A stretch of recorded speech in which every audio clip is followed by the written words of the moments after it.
سلام و خوش آمدید. بریالای وردک هستم و امروز ما با تورن جنرال مراد علی مراد، قماندان قلوردوی 209 شاهین، جهت بحث در مورد اتخاذ تصمیم اخیر به منظور توسعه نقش و رول خانم ها در صفوف اردوی ملی افغانستان در خدمتتان قرار خواهیم داشت. تشکر از اشتراکتان. جناب محترم، سوال اول قسم مطرح می شود که در این اواخر وزارت دفاع ملی بحث‌های مختلف را برای جلب و جذب طبقه اوناس در صفوف اردوی ملی افغانستان در نظر گرفته است. آیا شما می توانید اهمیت این اتخاذ را به بینندگان محترم ما توضیح بدارید؟ تشکر از سوال شما. ما به ارتباط جذب خانم ها و یا طبقه Thank you for your question about recruiting female in our Afghan National Army is not a new process. They used to work in the old army beside their brothers in different careers and jobs. They were going on training, they were getting promotion. Right now we have female officers up to general levels in Ministry of Defense and Ministry of Interior. So, because of some problems that we have faced, we cannot join the female. We could not join the female in our army for a while. According new policy of defense minister, recently I received an order that the female can join the army up to 10%.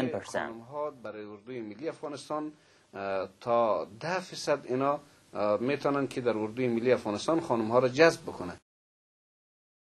سوال دوم قسم مطرح می شود که برای آن عده از دختر خانم هایی که اردوی ملی افغان را من حیث یک آینده خویش تصور می کنند، آیا می توانید با آنها معلومات ابتدایی در مورد مقتضیات یا ضروریات سن عمر معین جهت شامل شدن در صفوف اردوی ملی، مدت و زمان مکلفیت های ابتداییشان که چقدر طول خواهد کشید و جهت اخذ تعلیمات ابتدایی به کجا اعزام خواهد شد برایشان معلومات دهید؟ ما پالیسی وزارت دفاع افغانستان که برای ما رسیده سندی از خواهرای ما according to the Ministry of Defense policy that we received, that their age should be from 18 up to 25 years.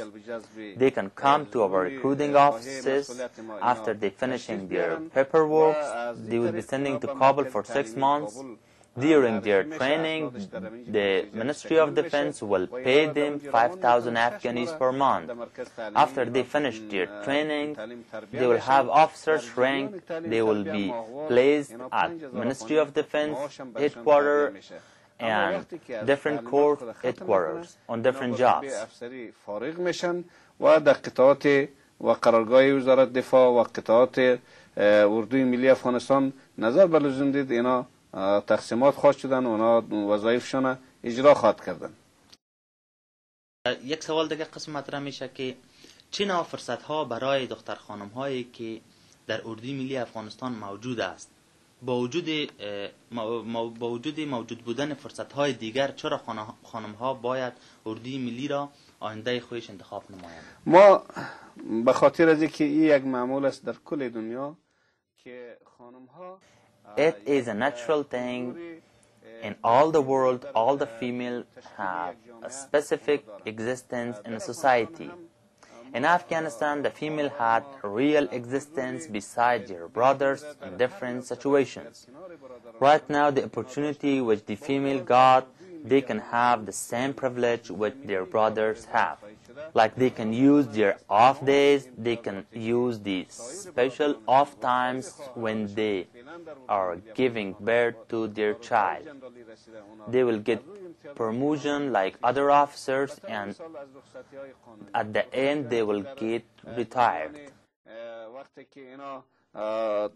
ولادت میکنن امتیازات که در نظر گرفته شده برای اینا در اون جریان هم از رخصتی های قانونی استفاده میکنن و هم از امتیازاتشان و این مدت در دوره خدمتشان محاسبه میشه.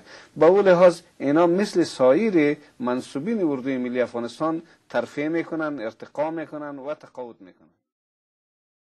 در اخیر محترم قماندان سابق قلوردوی 209 شاهین، با آن عده دختر خانم های جوانی که میخواهند بر رتبه شما نائل شوند چی گفتنید؟ I invite them and I encourage them to come. Every society is beautiful when they have male and female mixed, like they have mixed in families. They can be in the government beside their brothers. با اظهار تشکر فراوان از شما، از وقت شما که امر من صاحب. تشکر.